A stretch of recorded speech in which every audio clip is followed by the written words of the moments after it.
So welcome to the new class. आज हम लोग बात करेंगे मूविंग एवरेज के बारे में, जो कि स्टॉक मार्केट का एक इम्पॉर्टेंट कंसेप्ट है। तो पहले हम लोग समझते हैं, सबको इधर पता है कि एवरेज क्या होता है।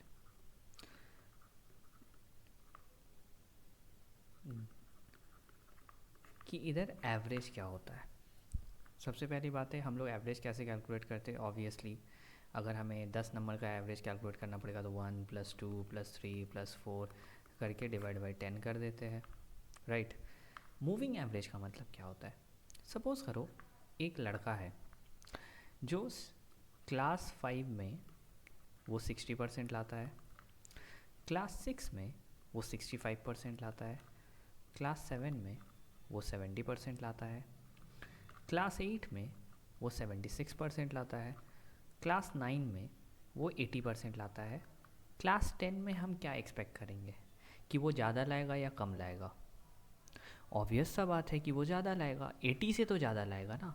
तो मूविंग एवरेज भी कुछ इस तरीके से ही काम करता है।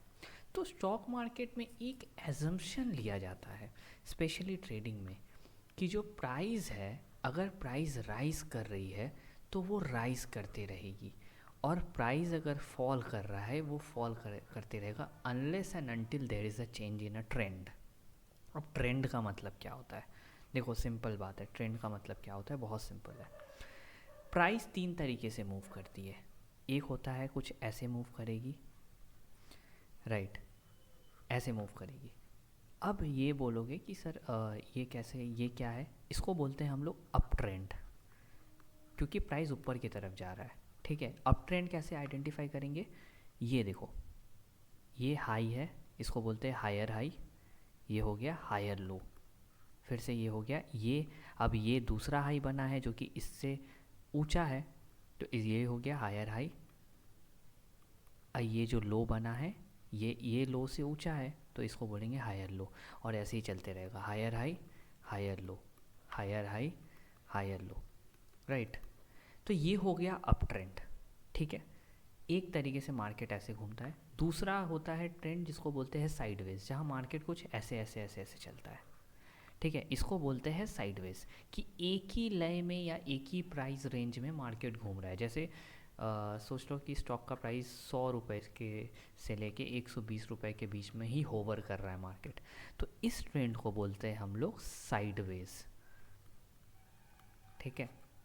एंड नेक्स्ट आता है हमारा, ऑब्वियसली अप ट्रेंड हो गया, साइडवेज हो गया, तो नेक्स्ट आएगा हमारा डाउन ट्रेंड।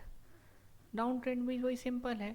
ये क्या हो गया, लोअर हाई लोअर लो, लोअर हाई, क्योंकि ये हाई, ये वाला हाई इस हाई से नीचे है, तो और ये वाला हाई फिर इस हाई से नीचे है, तो ये भी लोअर हाई, ये लोअर लो, लोअर हाई लोअर लो। तो इसको हम लोग बोलते हैं डाउन ट्रेंड, डाउन ट्रेंड। अब ट्रेंड क्यों ज़रूरी है मार्केट में, देखो हम लोग जब कोई भी ट्रेडिंग करते हैं ना, हर ट्रेडर के लिए ट्रेंड बहुत इंपॉर्टेंट रहता है। जब आप ट्रेंड समझते हो तब आप समझ लो कि 50% मार्केट आपने समझ लिया कि मार्केट अभी कौन से ट्रेंड में चल रहा है। अगर मार्केट अप ट्रेंड में है तो आप खरीदते हो, अगर मार्केट डाउन ट्रेंड में है तो आप शॉर्ट करते हो, अगर मार्केट साइडवेज में है तब आप साइड लाइन में बैठे रहते हो। सिंपल गेम यही है, ठीक है। कई लोग क्या होता है, जब मार्केट डाउन ट्रेंड भी रहता है तो वो साइड लाइन में ही बैठे रहते हैं। तो हम लोग कुछ इस प्रकार से ही मार्केट को समझेंगे। तो सबसे पहले क्या हुआ, 3 तरीके का ट्रेंड होता है, अप ट्रेंड, साइडवेज और डाउन ट्रेंड। मूविंग एवरेज हम लोग को ट्रेंड बताता है कि मार्केट कौन से ट्रेंड में है। अब आपके मन में एक क्वेश्चन आएगा कि सर मार्केट कोई भी स्टॉक का प्राइस ऐसे सीधा क्यों नहीं बढ़ता है, ये हमेशा जिगजैग करके क्यों बढ़ता है, राइट। ऐसे सीधा भी तो बढ़ सकता है ना, इसको भी तो हम लोग अप ट्रेंड बोल सकते थे, बट ऐसे सीधा क्यों नहीं बढ़ता है, ये हमेशा जिगजैग करके क्यों, ये गिरता है बढ़ता है गिरता है बढ़ता है क्यों। क्योंकि क्योंकि हमेशा याद रखना कि हर आदमी, हर इंसान अलग अलग समय में स्टॉक खरीदता है, ठीक है। जब तक डिमांड ग्रेटर देन सप्लाई है तब तक प्राइस बढ़ेगा। जिस दिन सप्लाई ग्रेटर देन डिमांड होगा प्राइस गिरना शुरू होगा। अब इधर हो रहा है कि प्राइस जैसे सोचो 100 से लेके 105 गया। अब कई लोगों की प्रॉफिट टेकिंग एबिलिटी बहुत कम होती है। सोचो किसी ने 100 में ख़रीदा, वो 105 में जैसे ही दिखा तो उसने थोड़ा सा बेच दिया या पूरा स्टॉक बेच दिया। कुछ लोग प्रॉफिट बुक करते हैं। जो प्रॉफिट बुक करते हैं, मैंने बार बार बताया कि जब लोग सेल करते हैं तो क्या होता है, प्राइस गिरता है। तो कुछ लोगों ने बेचा तो प्राइस गिर गया, इतना गिर गया। फिर से सपोज़ करो कि प्राइस 103 में गिर गया, फिर 103 से ये गया 108। फिर कुछ लोगों ने बेचा तो प्राइस 106 में गिरा। तो ये चीज़ ऐसे ही फिर 106 से फिर चला गया 114, और फिर कुछ लोगों ने सेल किया तो 110 में गिर गया। तो आप ये चीज़ नोटिस करोगे कि प्राइस धीरे धीरे, देखो ये जो लो है, ये लो भी बढ़ रहा है, ठीक है, और हाई भी बढ़ते जा रहा है। इसीलिए ये जो प्रॉफिट है ना, ये जब वो लोग बुक करते हैं, प्रॉफिट बुक करने का मतलब क्या है कि आपने 100 शेयर्स ख़रीदा था 100 रुपये में एट द रेट 100 रुपीज़ में। अब आपने क्या हुआ, उस 100 शेयर्स को बेच दिया 105 रुपये में, राइट। ऐसे आपके तरह भी बहुत लोग होंगे जो बेचेंगे, बट जो मेन ट्रेंड है वो ऊपर जा रहा है, ठीक है। कई लोग ऐसा भी होता है कि 100 में खरीद के 114 में बेचते हैं। तो कई लोग अलग अलग जगह में बेचते हैं। तो एक समय समझ लो कि मार्केट प्राइस क्या होता है, थोड़ा बढ़ने के बाद रेस्ट लेता है। इज़ जस्ट लाइक आप लोगों में से कितने लोगों ने माउंटेन क्लाइंबिंग की है। तो जब भी आप माउंटेन क्लाइंब करोगे ना, तो हमेशा देखना है कि उसमें कई पीक्स आते हैं जहाँ आप रेस्ट लेते हो। तो ये प्राइस का भी एक रेस्टिंग पॉइंट है, जब ये प्राइस थोड़ा सा नीचे गिरता है इधर। क्योंकि आप जब माउंटेन क्लाइंब करते हो तो आप क्या होता है कि जैसे ही चढ़ाई करते हो, फिर थोड़ा सा रेस्ट लेते हो, फिर चढ़ाई करते हो, फिर रेस्ट लेते हो, फिर चढ़ाई करते हो, फिर रेस्ट लेते हो।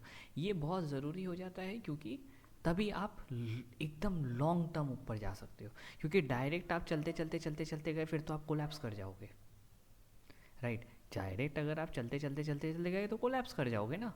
तो ऐसे ही प्राइस की भी एक रेस्टिंग फेस रहती है, जहाँ वो थोड़ा सा गिरता है फिर बढ़ता है, थोड़ा सा गिरता है फिर बढ़ता है। इसीलिए मार्केट जिगजैग तरीके से होता है। अब मूविंग एवरेज क्या है, सिंपल है। मूविंग एवरेज हम लोग को ये बताता है कि भाई, मूविंग एवरेज बोलता है कि प्राइस कौन से ट्रेंड में है, कौन से ट्रेंड में, अप ट्रेंड में है, साइडवेज में है, कि डाउन ट्रेंड में है। तो मूविंग एवरेज इधर जैसे लिखा है कि moving average is simply the given price over a given period of time. एक सेकेंड, मैं इधर इसको एडिट कर सकूँ तो इसीलिए फिर से खोलता हूँ ताकि मैं एडिट कर पाऊँ इसे। ये रहा, जस्ट अ सेकेंड। चलो, अब हम एडिट भी कर सकते हैं इसमें। हाँ, तो मूविंग एवरेज इधर क्या लिखा है कि moving average is simply the average price over a given period of time that changes as older data get replace with the news in market activity. मतलब अगर हम 11 दिन का मूविंग एवरेज यूज़ कर रहे हैं, तो हम जब भी मूविंग एवरेज यूज़ करते हैं तो क्या होता है, ओल्डर डेटा को हटा के नया डेटा जो है उससे करते हैं। जैसे फॉर एग्जांपल आपने बोला कि सर मेरे को 10 दिन का एवरेज चाहिए प्राइस का। मैंने बोला ठीक है, 10 दिन का तो प्राइस एक किसी दिन 100 था, किसी दिन उसके बाद 106 गया, फिर उसके बाद 114 गया, ऐसे ऐसे करते हुए 10वें दिन 130 तक गया था। तो यू आर लाइक ठीक है, डिवाइड बाई 10 करते हैं। अब क्या होता है कि आप बोलते हो सर 11वें दिन क्या था, तो मैं 11वें दिन का एवरेज कैसे निकालूंगा। सिंपल, अगर प्राइस इधर 135 गया है तो मैं ये 100 वाले को हटा दूंगा। तो older data is getting replace by the new data. इसको बोलते हैं कि इसी को मूविंग एवरेज बोलते हैं। मूविंग एवरेज नाम से ही देखो ना, an average that keeps on moving is called moving average. तो moving average has added to the chart to help us assign meaning to the price movement by clearly identified trends. जैसे मैंने बोला कि मूविंग एवरेज को हम लोग chart में इसलिए डालते हैं क्योंकि वो हमें ट्रेंड बताता है कि प्राइस अप ट्रेंड में है, डाउन ट्रेंड में है या साइडवेज में है। राइट, बहुत ईजी है, आराम से समझ जाएंगे। तो moving average of 10 days will be calculated by determining the average value of the closing price of the stock और index concern for the previous year. Simple, जैसा मैंने मूविंग एवरेज कैलकुलेट बोला, हम लोग कैलकुलेट कैसे करते हैं, सबको ऐड करके डिवाइड बाई जितना यूनिट है, एन नंबर ऑफ यूनिट, वो कर देते हैं, राइट। तो मूविंग एवरेज का ये सिस्टम है। अब मूविंग एवरेज कितने तरीके का होता है, दो तरीके का मूविंग एवरेज होता है। एक होता है सिंपल मूविंग एवरेज, एक होता है exponential moving average. Simple moving average क्या है मैं बताता हूँ। सपोज़ करो मैं लास्ट 5 दिन का प्राइस ऐड करता हूँ, ठीक है। डे 1 में प्राइस 100 रुपया था, फिर उसके बाद 102 रुपया गया, 103 रुपया गया, फिर उसके बाद 105 रुपया गया, फिर उसके बाद 106 रुपया गया, और लास्ट दिन में क्या हुआ, प्राइस 120 रुपया गया, बहुत बड़ा जंप मारा। तो हम क्या होता है, जब ये सिंपल मूविंग एवरेज कैलकुलेट करते हैं तो हम सबको इक्वल इम्पोर्टेंस दे रहे हैं, ठीक है, इक्वल इम्पोर्टेंस दे रहे हैं, right. But exponential moving average में क्या होता है कि सेम हम जब कैलकुलेट कर रहे हैं 5 दिन का मूविंग एवरेज, तो हम क्या हो जाता है कि जैसे 106 उसके बाद 120, तो इन लोगों को इम्पोर्टेंस दे रहे हैं, बट जो रीसेंट मार्केट प्राइस है उसको ज़्यादा इम्पोर्टेंस देते हैं, इसको ज़्यादा इम्पोर्टेंस देते हैं। तो आप अपना कॉमन सेंस यूज़ करके देखो कि हम कौन सा मूविंग एवरेज यूज़ करेंगे। अब कई बच्चों को पता है, इधर लगता है कि सिंपल मूविंग एवरेज यूज़ करना ही सही रहेगा क्योंकि हम इक्वल इंपॉर्टेंस दे रहे हैं। क्यों भाई, तुम्हें पीछे के प्राइस से क्या पड़ी है, पीछे के प्राइस से तो कोई मतलब नहीं है, तो तुम कहाँ से मूविंग एवरेज यूज़ करोगे, पीछे के प्राइसेस से तुम्हें क्या लेना देना है, तुम्हें तो रीसेंट प्राइस देखना है ना। और रीसेंट प्राइस का सबसे बड़ा इंडिकेटर कौन है, एक्सपोनेंशियल मूविंग एवरेज। तो इसीलिए हम लोग एक्सपोनेंशियल मूविंग एवरेज यूज़ करेंगे। सिंपल कहानी यही है कि हम लोग रीसेंट प्राइस यूज़ करेंगे जिसकी वजह से हम लोग एक्सपोनेंशियल मूविंग एवरेज यूज़ करेंगे। तो इधर क्या है, सिंपल मूविंग एवरेज का मतलब है it gives equal weightage to all price points, it gives higher weightage to more recent price. तो हम लोग एक्सपोनेंशियल मूविंग एवरेज यूज़ करेंगे क्योंकि पता है क्या होता है, जब प्राइस बढ़ती है ना, एक्सपोनेंशियल मूविंग एवरेज, तो जैसे फॉर एग्जांपल मूविंग एवरेज एक लाइन होता है, तो अगर प्राइस सोचो 100 रुपीज़ है, 103 है, 105 है, 106 है, उसके बाद 120 जाता है, तो सिंपल मूविंग एवरेज कुछ ऐसे ऐसे ऐसे ऐसे ऐसे ऐसे ऐसे ऐसे रिएक्ट करेगा, धीरे धीरे धीरे धीरे धीरे धीरे धीरे धीरे रिएक्ट करेगा। वही ये सिंपल मूविंग एवरेज है। वही एक्सपोनेंशियल मूविंग एवरेज हमें डायरेक्ट दिखाएगा कि देखो भाई प्राइस इसके बाद ऐसे एकदम जंप किया है। तो हमेशा एक्सपोनेंशियल मूविंग एवरेज हमें यूज़ करना है, सिंपल मूविंग एवरेज हम लोग यूज़ नहीं करेंगे, ठीक है। इधर मैंने सिंपल लिखा है, S M A is less sensitive than E M A, as a result S M A reacts a bit slower, ये वर्ड सबसे इंपॉर्टेंट है, bit slower to changes in price than do E M S, ठीक है। Consequently the E M A is often preferred by traders for quick moves, consequently the E M A is often preferred by traders for quick moves, क्योंकि as a trader हमें क्या एकदम जल्दी move देखना है कि क्या मार्केट हमें बताना जा रहा है, उसके बेसिस में हम ट्रेड लेते हैं, तो ऑब्वियसली हम लोग ई एम ए करेंगे। The most widely used E M A is 200 days E M A, सबसे ज़्यादा यूज़ किया हुआ ई एम ए जो है वो है 200 days E M A, 200 days. अब आप बोलोगे sir 200 days E M A का मतलब क्यों, ऐसा क्यों, और भी कोई नंबर ले सकते थे, 200 डेज़ ई एम ए क्यों। देखो 365 डेज़ हमारा एक साल में 365 डेज़ होते हैं, राइट। हम लोग अज्यूम करते हैं कि अगर हम लोग सैटरडे संडे मार्केट बंद रहता है, मार्केट हटा दे और सारे फेस्टिवल्स जो पब्लिक हॉलीडे है वो हटा दे, तो एक एजम्पशन माना जाता है कि मार्केट सिर्फ 200 दिन के लिए खुला जाता है। ये एजम्पशन है, ठीक है, ऊपर नीचे भी होता है बट 200 दिन के लिए खुला है। अब 200 दिन के लिए जब मार्केट खुला है तो 200 डेज ये में क्या होता है, हमें पूरा साल भर का ट्रेंड दे देता है, पूरा साल भर का ट्रेंड। लाइक 200 डेज ये में क्या होता है, हमें पूरा साल भर का ट्रेंड देता है। बट ये लॉन्ग टर्म इन्वेस्टर्स के लिए है क्योंकि हम लोग को साल भर के ट्रेंड से कुछ लेना देना नहीं है, हमें सिर्फ 30 और 50 डेज ईएमए देखेंगे क्योंकि हम लोग क्या है, trader, we are swing trader, हम लोग स्विंग ट्रेडर है। तो हम लोग अगर स्विंग ट्रेडर है तो हम लोग सिर्फ 30 और 50 ईएमए देखेंगे। अब आप बोलोगे कि सर 30 ईएमए और 50 ईएमए दोनों देखेंगे, हाँ, क्योंकि 30 ईएमए हमें शॉर्ट टर्म ट्रेंड देता है, शॉर्ट टर्म ट्रेंड बताएगा कि क्या है एक महीने का, और 50 ईएमए हमें एक मिड लेवल ट्रेंड बताता है कि मिड लेवल ट्रेंड क्या चल रहा है मार्केट में। समझ आया, यही पूरा गेम है। अब हम लोग चलते हैं नेक्स्ट स्लाइड में कि देखो फ्लैट मूविंग एवरेज का मतलब होता है, जैसा मैंने बोला कि साइडवेज में है। आप देखोगे कि यहाँ मार्केट देखो कैसे साइडवेज में चल रहा है, ऐसे ऐसे ऐसे ऐसे गिर रहा है, और ये मूविंग एवरेज लाइन है जो मैंने दिखाया है, ये जो है वायलेट कलर का और ब्लू कलर का, ये मूविंग एवरेज लाइन है। तो जब भी मार्केट ऐसा ऐसा ऐसा ऐसा चलता है ना, तो मूविंग एवरेज लाइन भी ऐसे क्रिस क्रॉस होता है, ये हमेशा याद रखना। मूविंग एवरेज लाइन भी क्रिस क्रॉस हो जाता है, जिसका मतलब क्या है, हमेशा याद रखना कि ये हमारे लिए ट्रेड करने लायक मार्केट नहीं है, ये पूरा ट्रेड करने लायक मार्केट नहीं है, इसीलिए हम मार्केट के बाहर बैठ के देखेंगे। सिंपल गेम ये है, मतलब हम लोग मार्केट के बाहर बैठ के देखेंगे कि क्या हो रहा है क्या नहीं। इसको बोलते हैं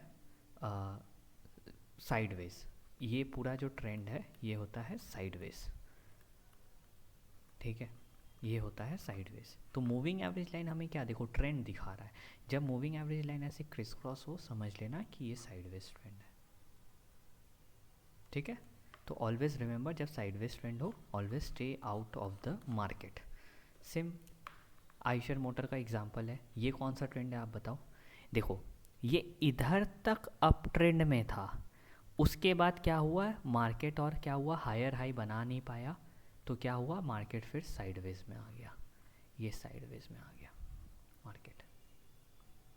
इधर तक अप ट्रेंड में था, उसके बाद मार्केट साइडवेज में आ गया। समझ में आ रहा है। तो ये चीज़ है कि इधर देखो, जैसे higher high higher high higher high, इधर भी हायर लो हायर लो, समझ में आया। तो अब हम समझेंगे कि अप ट्रेंड कहाँ है सर, मूविंग एवरेज के थ्रू अप ट्रेंड कैसे समझेंगे। सिंपल है, जब 30 EMA 50 EMA के ऊपर रहेगा ऐसे, तब हम समझेंगे। जैसे इधर है ये 30 EMA है और ये 50 EMA है, तो इसका मतलब क्या हो रहा है, 30 EMA 50 EMA के ऊपर है तो हम लोग समझ रहे हैं कि मूविंग एवरेज मतलब अप ट्रेंड में है।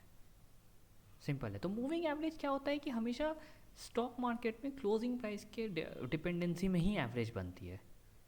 तो प्राइस अगर बढ़ रहा है तो मूविंग एवरेज भी बढ़ेगा, मूविंग एवरेज बढ़ेगा तो हमें ट्रेंड पता चलता है, और ट्रेंड पता चलेगा तब हम डिटरमाइन करेंगे कि अप ट्रेंड में है कि नहीं। तो यहाँ तक तो अप ट्रेंड था, यहाँ तक तो अप ट्रेंड था, उसके बाद क्या हुआ साइडवेज आ गया, साइडवेज आ गया, सिंपल। और एग्जांपल दिखाऊं, ये है डाउन ट्रेंड का एग्जांपल, देखो lower high lower high lower high lower high, समझ आ रहा है। ये देखो मूविंग एवरेज भी क्या है, ऐसे नीचे नीचे नीचे नीचे नीचे नीचे जा रहा है और गिर गया लास्ट में। और हमेशा याद रखना, for a trader stock trading beneath there 30-50 moving average should never be consider for purchase, specially if the MA is declining. इसका मतलब क्या है कि अगर आपका एमए डाउन ट्रेंड में है उस समय तो खरीदना है ही नहीं। बट ये भी याद रखना कि अगर आपके कैंडल्स जो है वो मूविंग एवरेज के नीचे ट्रेड कर रहे हैं, जैसे इधर हो रहा है, ठीक है, इधर होता है, इधर हो रहा है, इधर तो परचेस करना ही नहीं है, परचेस नहीं करना है इधर। तो ये चीज़ याद रखना कि जब डाउन ट्रेंड में हो we will not purchase, down trend में we will never purchase, okay. तो ये फॉर अ ट्रेडर ये चीज़ बहुत इंपॉर्टेंट हो जाता है, राइट। तो क्या है, सिंपल है। तो सर हम लोग परचेज कहाँ करेंगे, अप ट्रेंड में। सर अप ट्रेंड कैसे समझेंगे, सिंपल है, जब moving average 30 moving average 50 moving average क्या ऐसे रहेगा तो अप ट्रेंड है, अगर ऐसे ऐसे रहा सब कुछ तो ये साइडवेज है, अगर ऐसे रहा 30 मूविंग एवरेज 50 मूविंग एवरेज के नीचे रहा तो डाउन ट्रेंड है, जैसे इधर है, इधर 30 50 के ऊपर है, सिंपल। इधर देखो ये भी डाउन ट्रेंड का एग्जांपल है, स्टॉक गिर रहा है, इधर अप ट्रेंड हुआ, उसके बाद ट्रेंड बदल के डाउन ट्रेंड हो गया, इधर हम परचेज करेंगे, इधर परचेज करेंगे और इधर परचेज नहीं करेंगे। पूरा गेम यही है स्टॉक मार्केट का कि आइडेंटिफाई करो ट्रेंड क्या है और उसके बेसिस में खेलना है हमें, समझ आया। चलो अब हम लोग चलते हैं, आपको दिखाता हूँ मैं सीधा मार्केट में कि कहाँ अप ट्रेंड है। देखो एक अच्छा स्टॉक आपको दिखाता हूँ, अच्छा स्टॉक दिखाने के लिए मुझे इधर जाना पड़ेगा, भारत इलेक्ट्रॉनिक्स लिमिटेड। ये मैंने येलो ड्रॉ किया है, ठीक है, ये येलो वाला मेरा 30 EMA है, 50 वाला मेरा ये पर्पल वाला मेरा 50 EMA है। चार्ट को थोड़ा बड़ा करता हूँ, अब मैं दिखाता हूँ। देखो सबसे पहले ये देखो अप ट्रेंड आया, अप ट्रेंड क्या हुआ, जैसे ही स्टॉक प्राइस बढ़ा 30 EMA इज़ अबव 50 EMA, और ऐसे प्राइस बढ़ते गया बढ़ते गया बढ़ते गया। उसके बाद जब प्राइस गिरा तो देखो मूविंग एवरेज भी गिरना शुरू हुआ। उसके बाद फिर एक अप ट्रेंड आया, फिर से मूविंग एवरेज ने अप ट्रेंड लिया। सिंपल, अगर आप पीछे जाओगे देखो ये भी नीचे गिरा, फिर ऊपर से अप ट्रेंड गया। ऐसा ही है, ये साइडवेज था कुछ देर के लिए तो मूविंग एवरेज भी साइडवेज की तरह खिला, और उसके बाद एक लंबा अप ट्रेंड आया था उसके पहले। देखो ऐसे अप ट्रेंड में हमें ट्रेड करना है ताकि हम सबसे ज़्यादा फ़ायदा उठा सके। ऐसे अप ट्रेंड में हमें ट्रेड करना है। ये बहुत बड़ा अप ट्रेंड है। और देखो पूरा एक सबसे मज़े की बात है कि मूविंग एवरेज जो कैंडल है हमारे मूविंग एवरेज के ऊपर है, और मूविंग एवरेज से कैसे ये बढ़ रहा है, ऊपर जा रहा है, ऊपर जा रहा है, ऊपर जा रहा है, ऊपर जा रहा है। समझ में आया? तो पूरा गेम हमारा यही है कि मूविंग एवरेज से हमें क्या पता चलता है, ट्रेंड का पता चलता है। और ट्रेंड से हमें ट्रेंड 3 प्रकार के होते हैं, अप ट्रेंड, साइडवेज और डाउन ट्रेंड। अप ट्रेंड होगा तभी परचेस करेंगे, साइडवेज और डाउन ट्रेंड होगा तब परचेस नहीं करेंगे। तो आई होप आपको आज का क्लास समझ में आया होगा। नेक्स्ट क्लास में हम लोग और भी आगे चर्चा करेंगे इस चीज़ के बारे में। धीरे धीरे हम सारी चीज़ें चर्चा करेंगे, उसके बाद हम सीधा मार्केट में स्टेप इन करेंगे। अभी तो हम सिर्फ अपने कंसेप्ट क्लियर कर रहे हैं, एक बिगिनिंग फेज़ में है, धीरे धीरे हम एडवांस फेज़ में भी जाएंगे। I hope you like the class and stay connected for more classes.